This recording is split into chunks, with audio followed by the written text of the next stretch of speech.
The second development has to do with placing spacecraft into Earth orbit or beyond and finding ways to take people there routinely.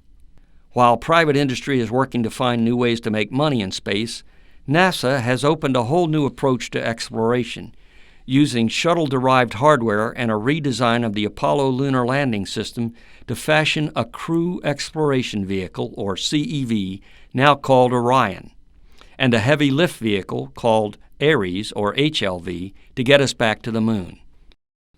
The military space commands are working on unmanned aerial vehicles, UAVs, and shared airspace to accommodate what people in aviation are calling very light jets, VLJs, that will be cheap enough to make them available to anyone who can afford a high-end SUV.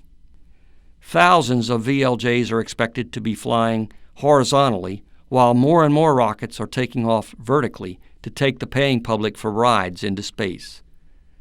Unless someone like the FAA does a great job of controlling the airspaces of the world, we face unprecedented traffic jams and dangerous conflicts when these two kinds of flights occur in the same place at the same time. Yikes! One amazing new initiative is being funded by Bigelow Aerospace, a company based in Texas and headed by a man who made his fortune in hotels on Earth. Bigelow Aerospace is building and flying inflatable modules that leave Earth folded down into a low-profile bundle that is rocketed into orbit and inflated using a breathable atmosphere so that people can someday take their vacations in hotels on orbit. It might sound like science fiction, but Genesis 1, a 30% scale model, flew last year and is in orbit right now. Genesis 2 is getting ready to launch this year to make the second step in this amazing process a reality. Flying public paying passengers to space and hosting them in private hotels is a long way from the Cold War days when weapon systems dominated the industry. Two final thoughts as you move on to the other modules in your quest to become certified aerospace technicians.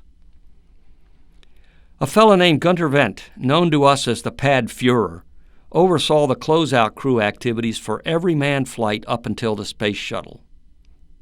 He wrote a book called The Unbroken Chain, in which he describes technicians as vital links in the huge chain of experts required to fly successfully into space and return safely to Earth.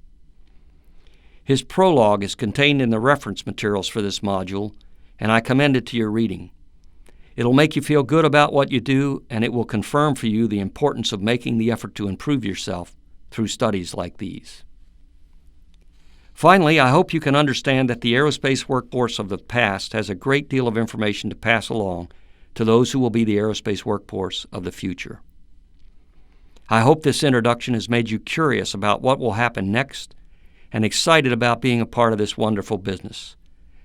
Thanks for taking the time to listen to this module, and good luck as you prepare to sit for the certification exam. Best wishes for every success in your aerospace future.